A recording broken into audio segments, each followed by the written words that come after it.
लक्ष्मण, मेरी सहायता करो पुत्र।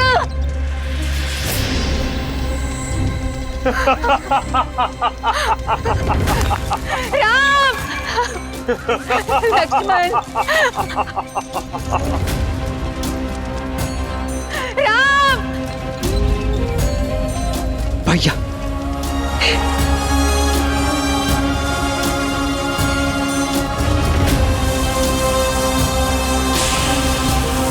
चक्रवात,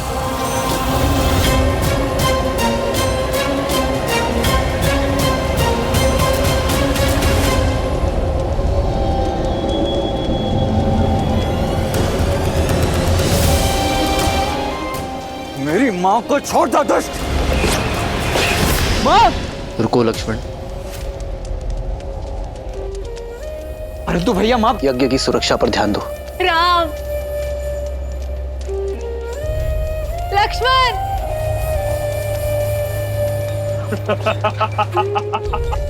इस यज्ञ को छोड़ो पुत्र, मेरे प्राण बचाओ। इस यज्ञ को छोड़ो पुत्र, मेरे प्राण बचाओ।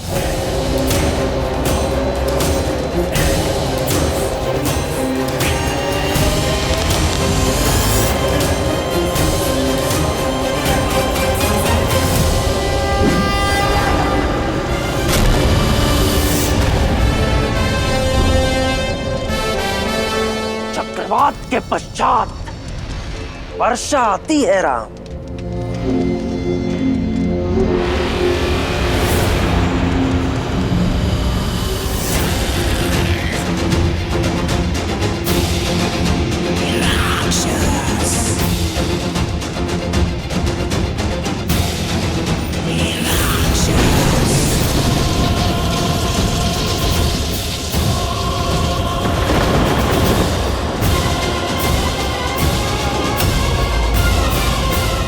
बोलो राम, यज्ञ बचाओगे या अपनी माता को?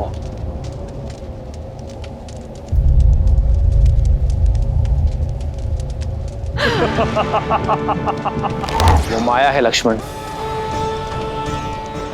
अपनी बुद्धि स्थिर रखो। कोई मां अपने प्राण बचाने के लिए अपने पुत्र को समर्पण के लिए नहीं कह सकती। मेरी सहायता करो पुत्र।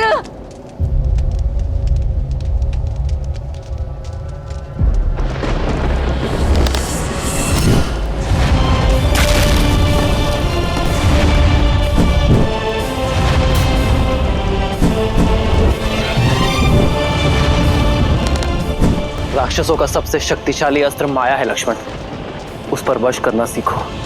देख क्या रहे हो लक्ष्मण, आगे बढ़ो, बचाओ अपनी माता को, बचाओ बचाओ।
हृदय है या पाषाण, तुम्हें अपनी माता के प्राणों की तनिक भी चिंता नहीं? कैसे पुत्र हो लक्ष्मण तुम?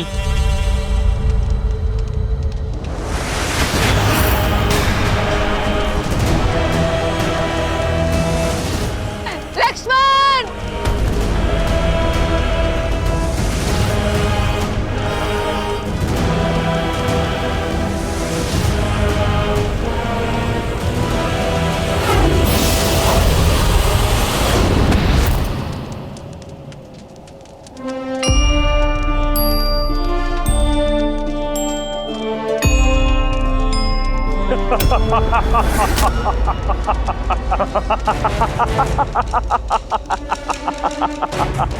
ना तो मेरी काया का अंत कर पाओगे और ना ही मेरी माया का राम।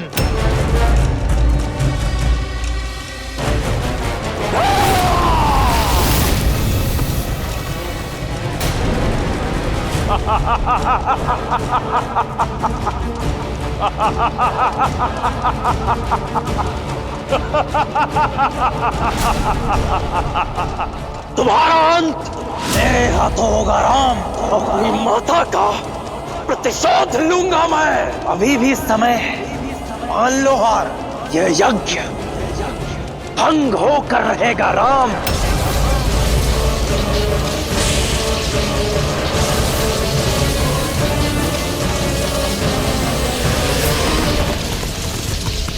गुरुवर, राम का बना कवच टूट रहा है, कहीं यज्ञ भंग ना हो जाए। निश्चिंत रहो, इस यज्ञ की रक्षा का दायित्व राम ने लिया है।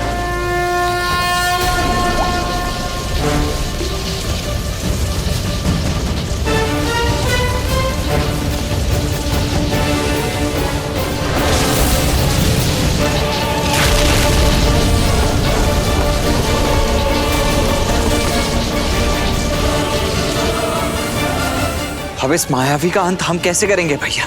माया का अंत केवल सत्य कर सकता है लक्ष्मण, और सत्य केवल एक ही है।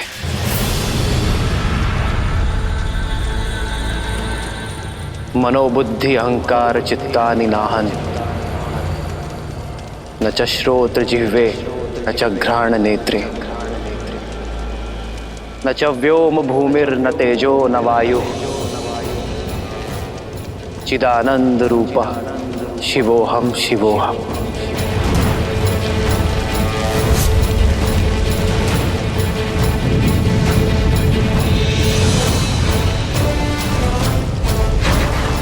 न मैं द्वेष रागौ न मैं लोभ मोहौ, मदो नैव मैं नैव मात्सर्य भाव,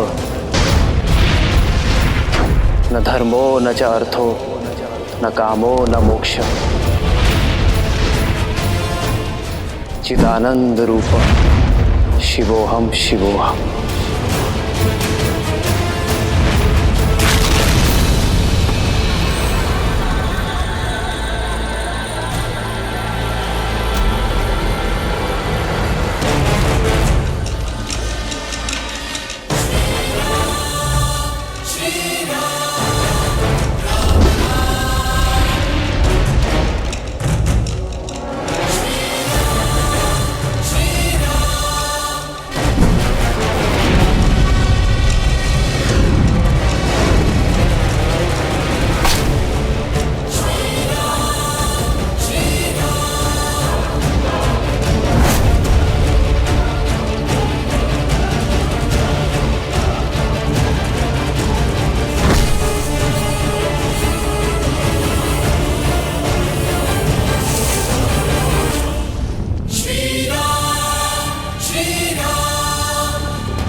कहा था मत करो ऐसा, लेकिन तुमने अपने मां की बात नहीं मानी। क्या मिला? पहले बाहर चली गई, अब तुम्हें जाना पड़। प्रतिशोध की आगति ने तुम्हें ही भस्म कर दिया। दोष केवल सुबाहु का नहीं था मारीच,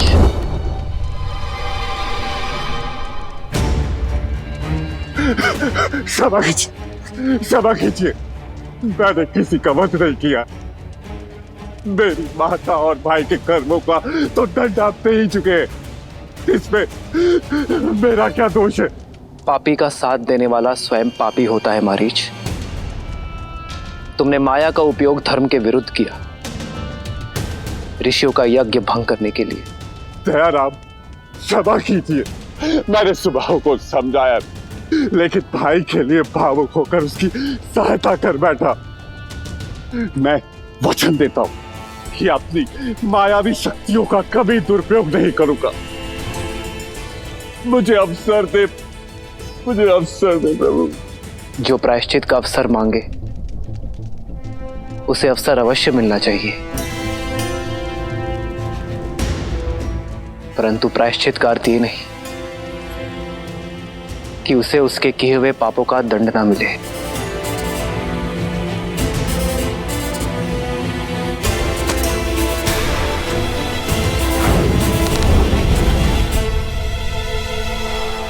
ये दंड भी है और अवसर भी, किंतु स्मरण रहे मारीच, अगली बार बाण की नोक टूटी नहीं होगी।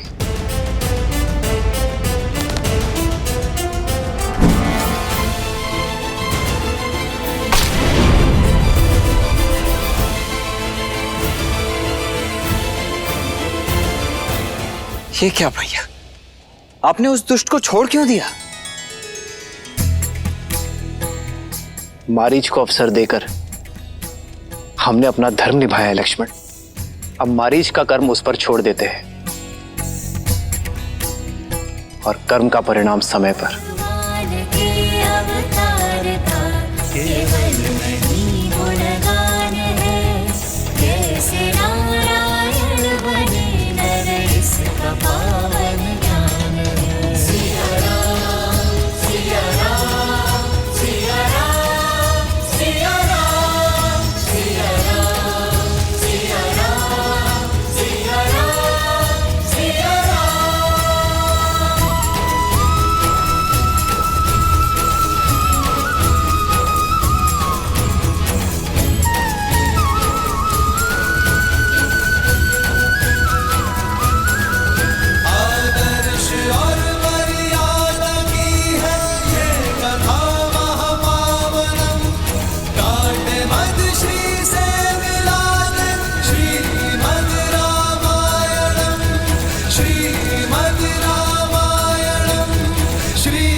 यज्ञ संपन्न हुआ राम।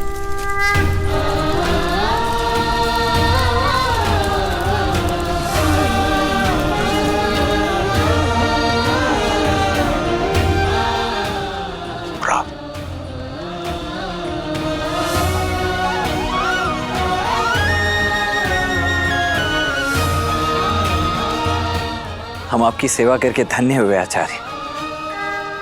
अंततः इस ताड़का वन को असुरों से मुक्ति मिली गई और आपका उद्देश्य भी पूर्ण हुआ। ये उद्देश्य नहीं था लक्ष्मण, ये परीक्षा थी। परीक्षा? हाँ, मैं ये देखना चाहता था कि राम इस कर्तव्य को निभाने में सक्षम है अथवा नहीं। तो अब और क्या करना शेष है गुरुवर? ताड़का, सुबाहु और मारीच तो मात्र चिंगारियां हैं। सारा संसार इन असुरों के अत्याचार की अग्नि में झुलस रहा है। उन्हें तारना ही तुम्हारे जीवन की यात्रा है राम। परंतु भैया की ही क्यों गुरुवर? क्योंकि राम का धर्म उसे न्याय करने से नहीं रोकता। कठिनतम परिस्थितियों में भी राम का विवेक विचलित नहीं होता, इसकी प्रज्ञा स्थिर रहती है। मैं तुम्हारी इस जीवन यात्रा को प्रशस्त करने आया हूं राम। क्या तुम इस बड़े उत्तरदायित्व को निभाने के लिए तत्पर हो राम? जय देव वरदे देवव दशम्याम पराजजते धारयामम भुजे दक्षे जय लाभाम भवृद्धये। अपने तपोबल से मैंने कई दिव्यास्त्र अर्जित किए हैं राम, और कई का निर्माण किया है। वो सभी मैं तुम्हें देने जा रहा हूं।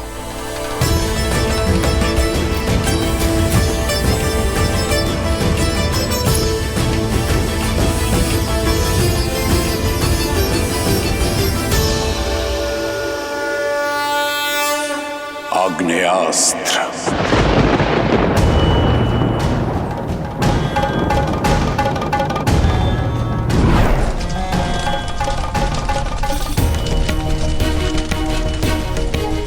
आग्नेयास्त्र को स्वयं अग्निदेव ने अपनी शक्तियों से युक्त किया है राम।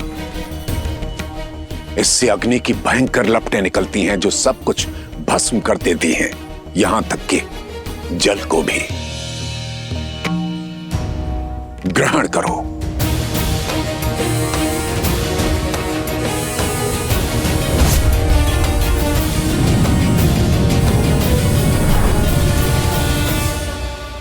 वरुणास्त्र।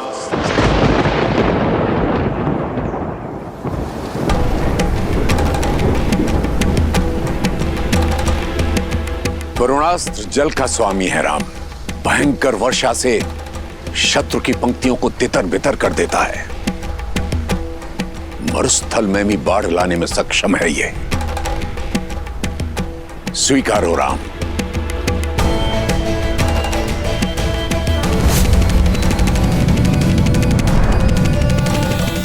नागपाश।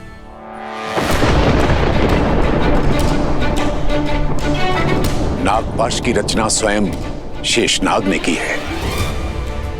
इसके संधान से शत्रु को विषैले नाग जकड़ लेते हैं और उनका विष उनके प्राण ले लेता है। स्वीकारो राम।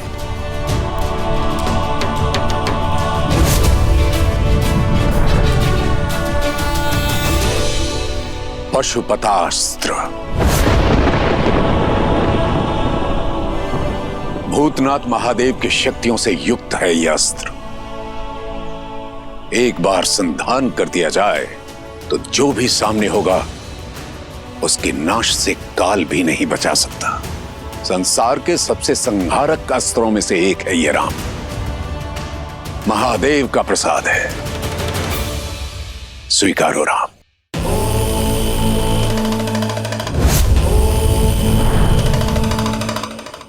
और साथ ही महादेव का महेश्वरास्त्र भी।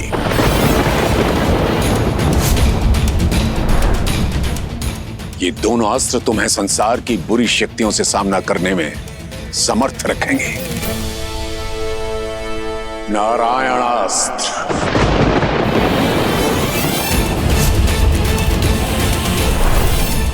नारायण का अस्त्र है ये, जो शत्रु का संतुलन बिगाड़ दे, उसे धराशायी कर दे।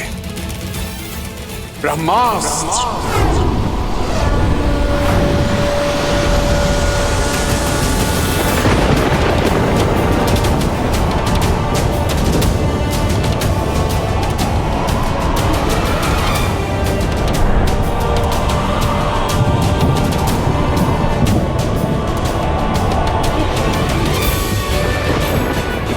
विध्वंसक अस्त्र ब्रह्मास्त्र, जो अमृत की भी काट है। एक पल में शत्रु के पूर्ण सैन्य बल को धूलि कणों में परिवर्तित करने में सक्षम है ये अस्त्र। स्वीकारो राम। राम राम रामेति रमे रामे मनोरमे सहस्रनाम तत्तुल्यम्। ब्रह्मास्त्र के साथ साथ राम को विश्वामित्र से अनेक दिव्यास्त्र प्राप्त हुए। यम का यम पाश, मोहनास्त्र, मानवास्त्र समेत मोहिनी, सिरसेना और विलपना जैसी कई सिद्धियां राम को सौंप दी।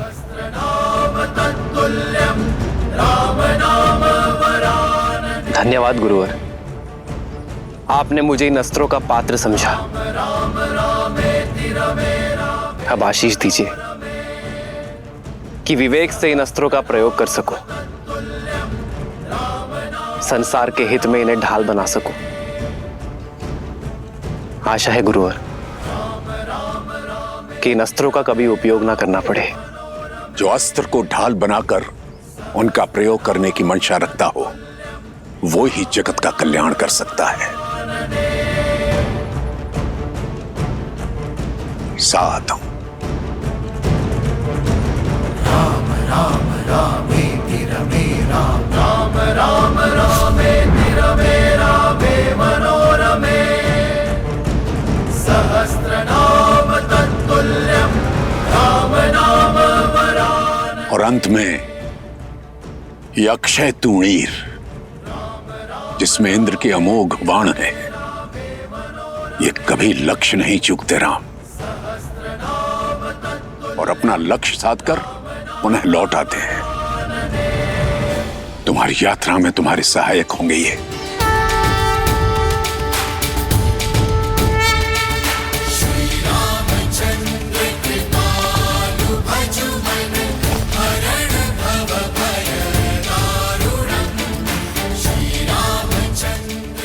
जो आज्ञा गुरुवर।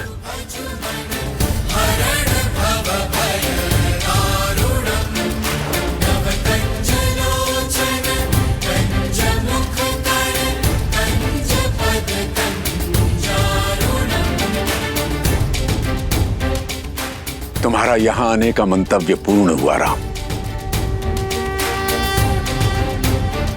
अयोध्या लौटने से पूर्व मैं तुम्हें कहीं ले जाना चाहता हूं। आप जो मार्ग दिखाएंगे उससे शुभ क्या होगा गुरुवर?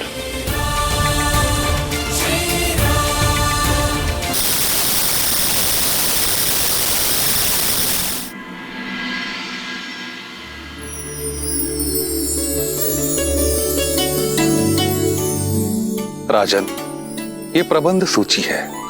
स्वयंवर स्थल की सज्जा लगभग पूर्ण हो रही है।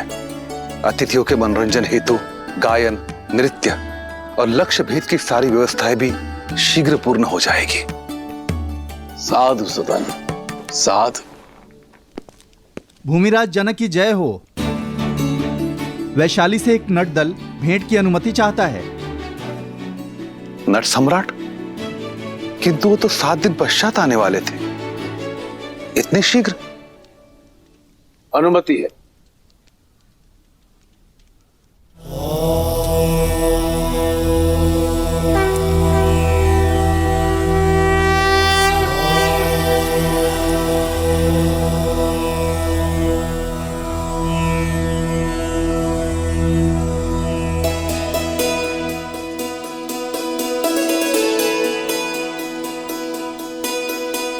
प्रणाम मिथिला नरेश, प्रणाम। मैं नागेंद्र, नट सम्राट का शिष्य, देवी सीता के स्वयंवर में अपनी प्रस्तुति देने आया हूं। किंतु आप तो 7 दिन पश्चात पधारने वाले थे। आपका कथन सर्वथा उचित है, परंतु हमने एक छोटा मार्ग चुना। ताड़का वन से आए हैं। ताड़का वन?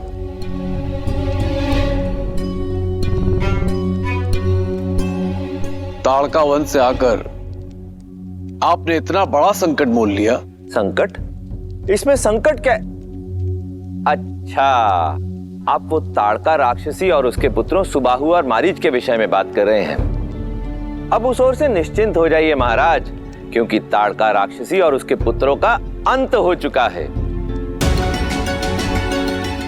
अब वहां कोई प्राणी हो या जीव जंतु, किसी को भी उनसे भयभीत होने की आवश्यकता नहीं। ताड़का का अंत कब और कैसे? ये समझ लीजिए महाराज कि ये देवी सीता के स्वयंवर का शुभारंभ है, और यदि आपकी अनुमति हो तो मैं अपनी शैली में बताऊं। आप सबका मनोरंजन भी हो जाएगा और देवी सीता के स्वयंवर का आरंभ भी। अनुमति। धन्यवाद महाराज।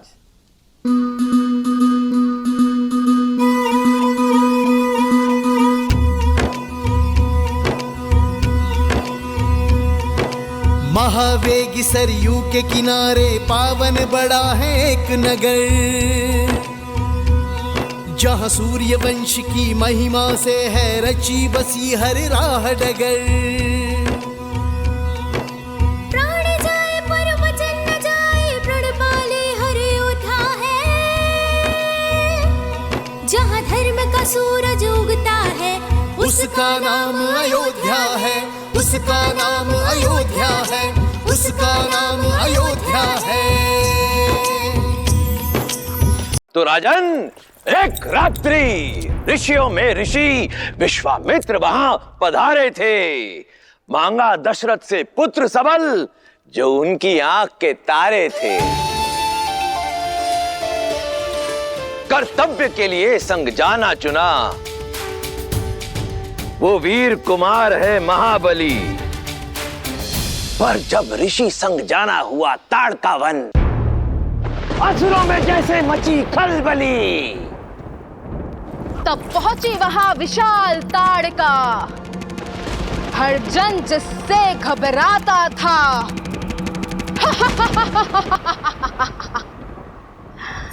बल सहस्त्र गजों का था जिसमें, चलने से थल थर्राता था। एक यक्षिणी जिसको श्राप मिला,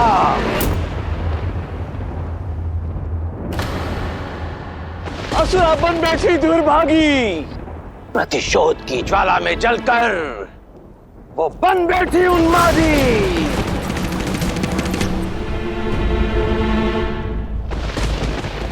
जब दशरथ पुत्र से हुआ सामना, करुणा भरा वो पल आया, जिसे जग ने झिड़का असुरा कहकर, उसे वीर ने मां कहकर समझाया।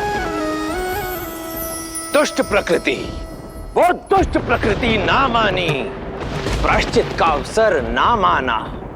तब कर्तव्य परायण महावीर ने धनुष ताड़का बरताना। सोचा नहीं जब देगा ताना, प्रबल शक्ति से वार किया। एक असुरी का संहार नहीं, एक माता का उद्धार किया।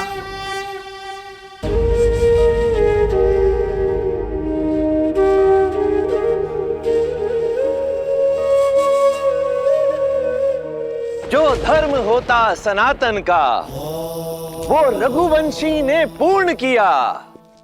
माँ कहने का कर्तव्य निभाया, संस्कार किया और मोक्ष दिया।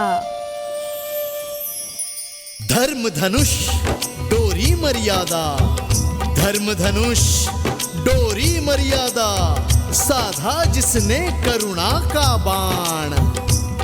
वो अवध पुत्र दशरथ नंदन, वो महावीर रघुवंशी राम। वो अवध पुत्र दशरथ नंदन, वो महावीर रघुवंशी राम। जय श्री राम, जय श्री राम, जय श्री राम, जय श्री राम, जय श्री राम, जय श्री राम, जय श्री राम, जय श्री राम, जय श्री राम, जय श्री राम, जय श्री राम, जय श्री राम, जय श्री राम, जय श्री राम, जय श्री राम, जय श्री राम, जय श्री राम। साधु साधु। आर्य, अवध कुमार ने ताड़का को मार डाला। हमने अयोध्या निमंत्रण भेजा है ना? दिया है।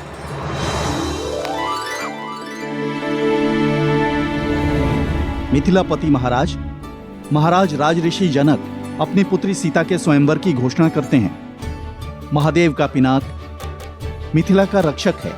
जो शूरवीर उस महाधनुष को उठाकर उस पर प्रत्यंचा चढ़ा देगा, कुमारी सीता उसे वरमाला पहनाएगी। राजर्षि जनक का सविनय अनुरोध है कि अयोध्या अपने कुमारों को अयोध्या का प्रतिनिधि बनाकर स्वयंवर में भेजने की कृपा करे।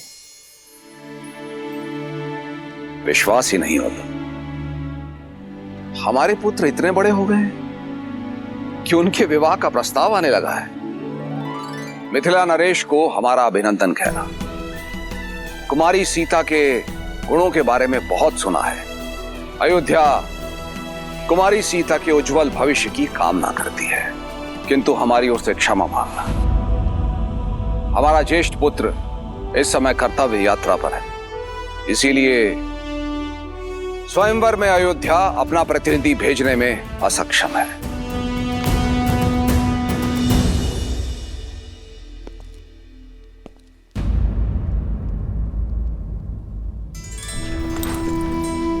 महाराज, क्यों ना हम महर्षि विश्वामित्र को ये संदेशा भिजवा दें कि वो राम को लेके यहाँ लौट आए। नहीं सुमित्रा, ब्रह्म ऋषि विश्वामित्र को संदेश भेजने का अर्थ है रघुकुल की परंपरा को तोड़ना। मैंने राम और लक्ष्मण का उत्तरदायित्व ब्रह्म ऋषि विश्वामित्र को सौंपा है। और ऋषिवर राम के लिए जो भी पथ चुनेंगे श्रेष्ठ होगा।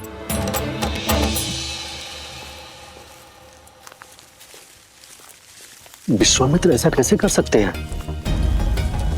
इस मार्ग पे चलना महापाप है।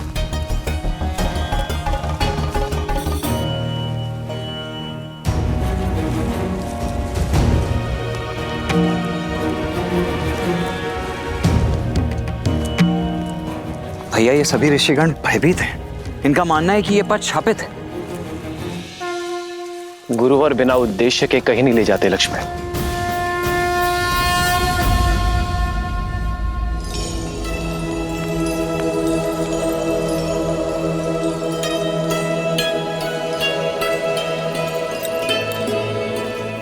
गुरुदेव,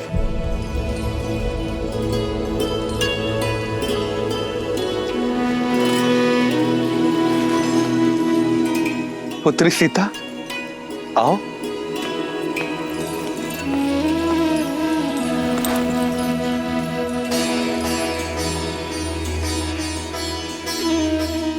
कितनी शांति मिल रही है यहाँ।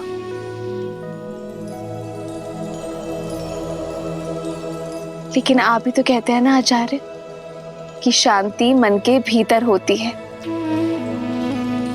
फिर बाहर खोजने की क्या आवश्यकता है? जब मन ग्लानि से भरा हो तो शांति बाहर ही तो खोजी जाती है ना सीता।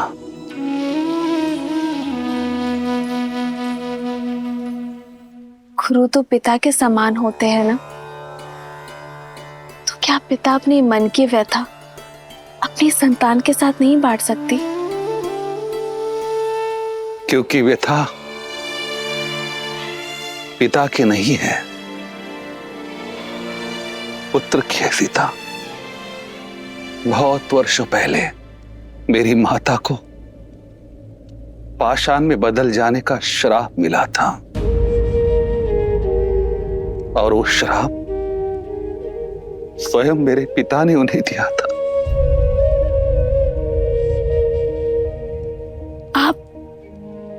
आप माता अहिल्या के पुत्र हैं? क्षमा चाहती हूँ गुरुदेव, मैं नहीं जानती कोई थी कि... नहीं जानता सीता, केवल तुम्हारे पिता के कारण राजगुरु सदानंद का अस्तित्व है। माता को श्राप मिलने के पश्चात हर ओर से मुझे धुतकार आ गया, उपेक्षा मिली, अपमान मिला। तब मिथिला ने मुझे शरण दी। केवल 8 वर्ष का बालक था मैं, समझ ही नहीं पाया ये क्यों हुआ, ये क्या हुआ। युवावस्था में आया तो पता चला वो आरोप कितने गंभीर है। सारा संसार मेरी मां को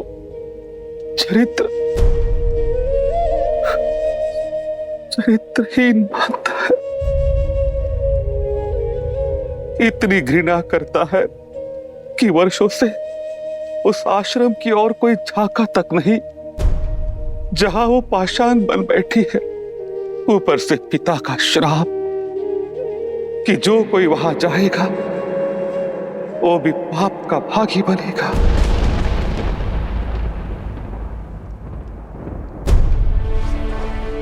किंतु सत्य कहो सीता, मैं नहीं मानता कि मेरी माता ने कोई पाप किया होगा, पर संसार जो मानता है वो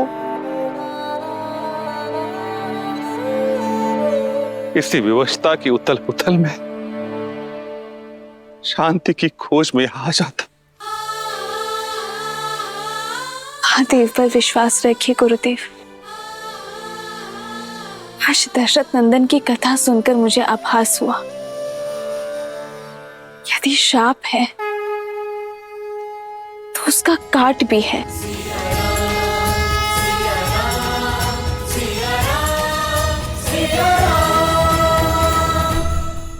जब राक्षसी ताड़का को मोक्ष मिल सकता है तो कोई दशरथ नंदन जैसा आएगा जो माता अहिल्या को मुक्ति देगा।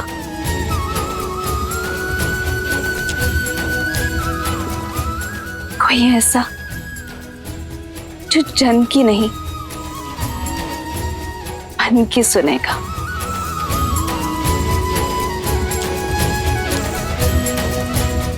जो आश्रम जाकर पाप का भागी नहीं बनेगा बल्कि पाप काट देगा।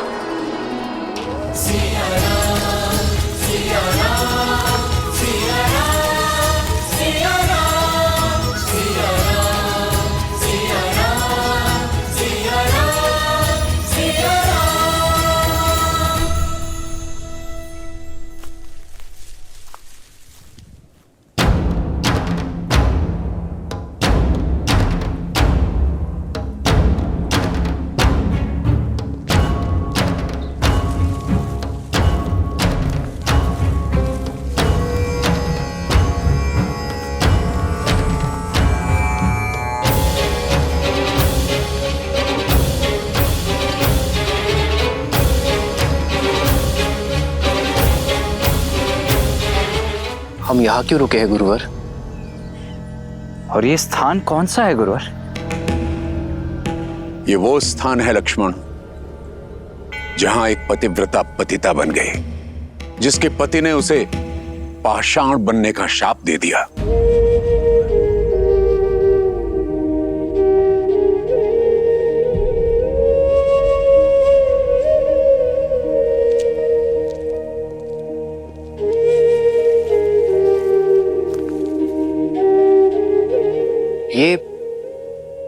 ये माता अहिल्या का आश्रम है। शिव शिव शिव शिव शिव शिव शिव शिव शिव शिव शिव शिव शिव शिव शिव।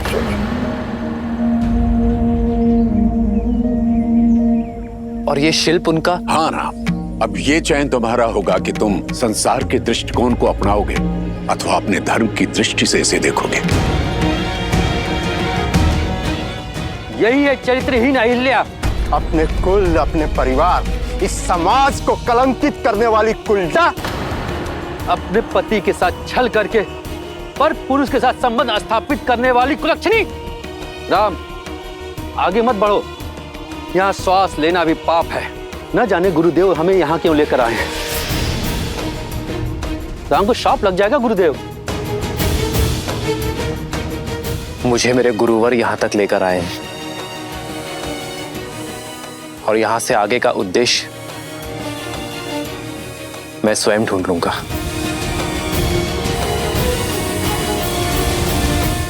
रुक जाओ राम, भीतर जाकर इसके पाप का भागी बन जाओगे। यदि किसी की पीड़ा समझना पाप है तो मैं अनगिनत बार ये पाप करने को सज्ज हूं।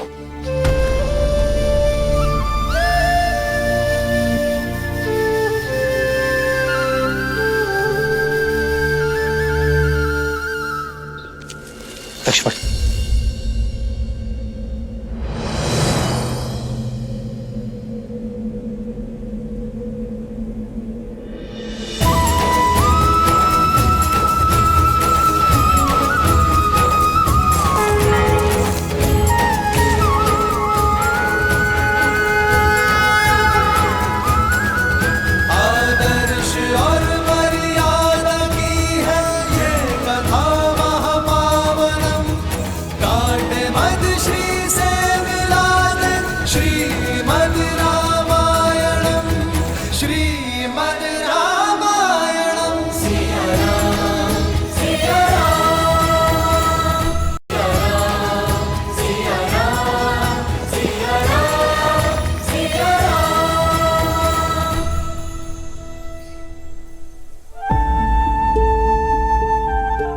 संसार कहता है आप पाषाण बन गई, पर मैं जानना चाहता हूं मां कि इसका कारण गौतम ऋषि का शाप है या ये संताप की आपकी पीड़ा किसी ने नहीं सुनी। संसार वो सुनाता आया है जो उसकी स्मृति है। मैं जानना चाहता हूं जो आप बीती है मां। यदि मैंने अपने जीवन में हर स्त्री का सम्मान किया है तो आप मुझे अपना सत्य बताएंगी।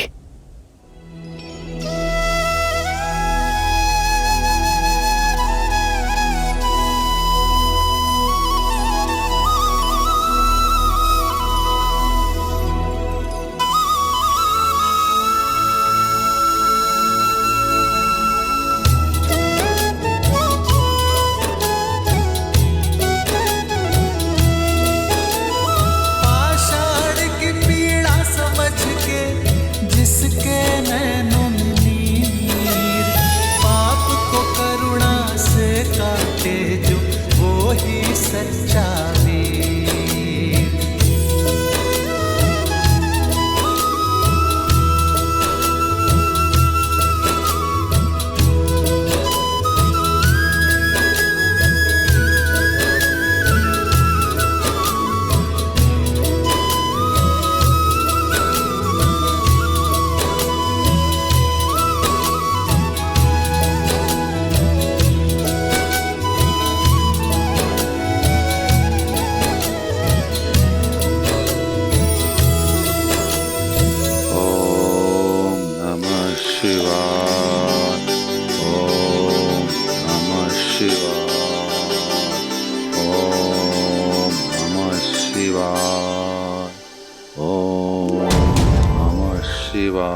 राजगुरु सतरंग प्रणाम। मुनि सुतांग, आप यहाँ? वो गौतम ऋषि के आश्रम में। क्या गौतम आश्रम में? वहां पर कोई आया है। क्या? कौन आया है? दशरथ नंदन ताड़का मर्दक राम।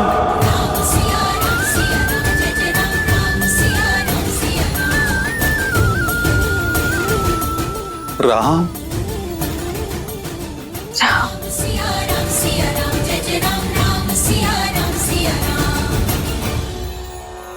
गुरुदेव, लगता है महादेव ने सुन ली, मार्ग बन गया।